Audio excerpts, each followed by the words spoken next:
We want justice. We want Justice. Report को पेश करो। Report को पेश करो। Report को पेश करो। Report को पेश करो। हाजी साहब 10 साल 10 साल 10 साल हाजी साहब 10 साल 10 साल 10 साल हाजी साहब 10 साल 10 साल 10 साल हम अपना हक मांगते हैं नहीं किसी से भीख मांगते हम अपना हक मांगते हैं नहीं किसी से भीख पेश करो रिपोर्ट को पेश करो पेश करो रिपोर्ट को पेश करो हाजी साहब इंसाफ करो हाजी साहब इंसाफ करो 10 साल हाजी साहब 10 साल 10 साल 10 साल हाजी साहब 10 साल हम अपना हक मांगते हैं नहीं किसी से भीख मांगते हम अपना हक मांगते हैं नहीं किसी से भीख मांगते justice We want justice We want justice We want justice We want justice We want justice मेरा नाम है निसार अहमद नेंगरू। आज हम श्रीनगर प्रेस कॉलोनी के अंदर आए प्रोटेस्ट करने के लिए। हम आज इस प्रोटेस्ट के जरिए से एलजी साहब तक के बात पहुंचाना चाहते हैं। एलजी साहब को कन्वे करना चाहते हैं कि मेहरबानी कीजिए, जो आपने जो कमेटी तश्कील किया 12 दिसंबर 2022 में, लेकिन अनफॉर्चुनेटली अफसोस से यह कहना पड़ता है आज 8 महीने में गुजर गए, लेकिन अभी रिपोर्ट का अता पता नहीं है। हम भी इसी देश के रहने वाले, हम भी जम्मू कश्मीर के रहने वाले, हमें फख्र है, हम हिंदुस्तानी है, लेकिन अनफॉर्चुनेटली यहाँ पे साउथ अलीमा का रूल इख्तियार किया जा रहा है। हमें जस्ट दीजिए। अगर eyewitness in front of media में आया, उसने कहा कि मैंने पेपर खरीदा, और बहुत सारे एस्पिरेंट्स वो है जो हमारे साथ है जिन्होंने पेपर चोरी की, उनको सजा लगना चाहिए। लेकिन एनआईए कर क्या रहा है, सीबीआई कर क्या रही है? ये सारे के सारे मुलविस है, क्योंकि हम चाहते हैं कि हमारे साथ इंसाफ होना चाहिए। पिछले 10 सालों से हम रोडों पे है, लेकिन गवर्नर साहब टस से मस नहीं हो रहा है कि हम जिस देश के रहने वाले नहीं है। हमारी सवाल बीजेपी सरकार से रहेगी, मेहरबानी कीजिए बीजेपी वालों, जब आपने स्टेट को यूटी में रातों रात तब्दील दिया, 35 है आर्टिकल 37, जब आपने रातों रात तब्दील किया कि स्कैम को आप बाहर नहीं निकाल सकते। हम बड़े ब्यूरोक्रेट के बच्चे नहीं है, हम मिडिल क्लास फैमिली के बच्चे हैं। हमारे जेबों से हमेशा पैसे खर्च होती है, रोज रोज प्रेस कॉल नहीं आना, रोज रोज प्रेस कॉल नहीं आना। ये गवर्नमेंट कर क्या रही है? जिस तरह भालू सोता है, इसी तरह एडमिनिस्ट्रेशन भी सो गई है। ऊपर से कह रहे हैं कि हमने 30,000 नौकरियां दिया, ग्राउंड लेवल पर जब देखते तो 0 नौकरी उन्हें दी। अगर पूरे इंडिया की बात की जाए तो सबसे बेरोजगार ये जम्मू कश्मीर के अंदर। जब 370 आर्टिकल एब्रोगेट किया है तो उस वक्त कहा कि बीजेपी यहाँ पे जितने भी रीजनल पार्टी है वो यहाँ पे भ्रष्टाचार कर रहे हैं, nepotism, favouritism, corruption, blood relation. लेकिन जब 370 आर्टिकल रिवोक किया है, अनफॉर्चुनेटली पहला लिस्ट मंजर आम पर है फायर एंड इमरजेंसी। शेम इस कमेटी पे जो अभी तक रिपोर्ट सबमिट नहीं कर रही है। हम चाहते हैं कि हमारे इंसाफ होना चाहिए।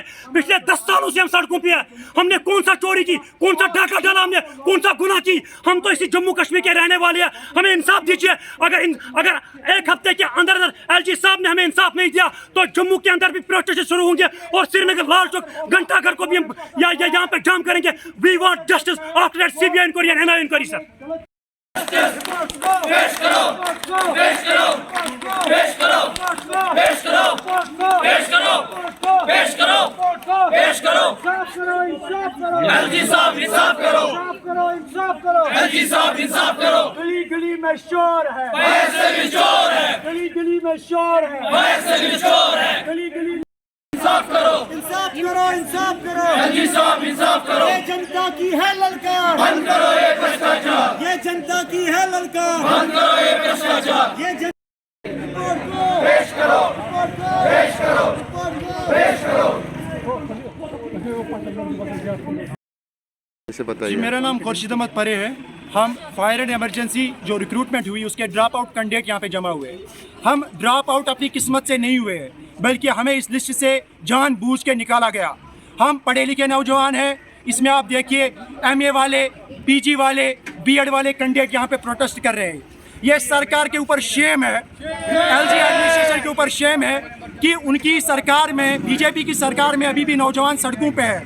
और किस बात का रोना रो रहे हैं? वो इस बात का रोना रो रहे हैं कि उनके साथ नाइंसाफ़ी हुई है। नाइंसाफ़ी एक ऐसी हुई है जो गवर्नमेंट ने दावा किया था जब इस स्टेट को यूटी में कन्वर्ट किया था, उस वक्त एक दावा किया था बीजेपी सरकार ने कि जो कश्मीर के नौजवान हैं उनके साथ अब धांधलियाँ नहीं होगी, यहाँ पे स्कैम नहीं होंगे, यहाँ पे फैमिली की बुनियादों पे नौकरियाँ नहीं दी जाएंगी। लेकिन अफसोस के साथ हमें ये बात कहनी पड़ती है कि अभी भी कश्मीर में, जम्मू एंड कश्मीर में अभी भी धांधलियाँ चल रही है। और उस धांधली का बड़ा जो सबूत है वो आप फायर सर्विस के लिस्ट में देखेंगे, जिस लिस्ट में हर एक घर से 4-4 बंदे, हर किसी घर से 5-5 बंदे, हर किसी डिस्ट्रिक्ट से रिश्तेदार सिलेक्ट हुए। ये कोई लिस्ट नहीं निकला, बल्कि इसे फैमिली स्कीम के नाम से और मदर ऑफ ऑल स्कीम्स के नाम से जाना जाता है। हम एलजी एडमिनिस्ट्रेशन तक अपनी ये बात पहुंचाना चाहते हैं आपके माध्यम से। जो आपने कमेटी बिठाई थी 12 दिसंबर 2022 को, उस कमेटी को आपने 1 महीने का टाइम दिया था कि रिपोर्ट को सबमिट कीजिए, लेकिन बदकिस्मती की वजह से आज तक 8 महीने गुजर गए और हमारी उस रिपोर्ट का कोई अता पता नहीं है। हम अपने प्रोटेस्ट के जरिए एलजी साहब तक ये बात पहुंचाना चाहते हैं, एलजी साहब जल्द से जल्द उस रिपोर्ट को सबमिट करिए और इन नौजवानों के साथ इंसाफ कीजिए। अगर आप उस रिपोर्ट को सबमिट नहीं करेंगे तो हमारा जो ये प्रोटेस्ट है, हमारा जो ये आंदोलन है, ये पूरे कश्मीर में फैलेगा, पूरे जम्मू में फैलेगा। हमारे साथ हर कोई जवान, चाहे वो इस रिक्रूटमेंट का हिस्सा था या नहीं था, वो हमारे साथ इस वक्त हिस्सा बने हुए हैं। और हमारा ये प्रोटेस्ट तब तक जारी रहेगा, हमारा ये आंदोलन तब तक जारी रहेगा जब तक आप हमारे साथ इंसाफ नहीं करेंगे। और इस बात को अपने जहनों से निकालिए, ये शायद थक जाएंगे, हम थकने वालों में से नहीं है। हम अपना हक मांगते हैं। एलजी साहब आपसे कोई भीख नहीं मांग रहे हैं, हम कोई स्कैम नहीं मांग रहे, बल्कि हम आपसे अपनी रिपोर्ट मांग रहे हैं, हम आपसे अपना हक मांग रहे हैं। और हक के लिए हमें लड़ना आता है, और उस हक के लिए चाहे हमें अपनी जान देनी पड़े, हम उस वक्त पीछे हटने वालों में से नहीं है। याद रखिए, आप किसी फोर्स की वजह से हमें नहीं दबा सकते, आप किसी जुल्म की वजह से हमें नहीं दबा सकते। हमें अपना हक छीनना आएगा और आपसे छीन के रहेंगे।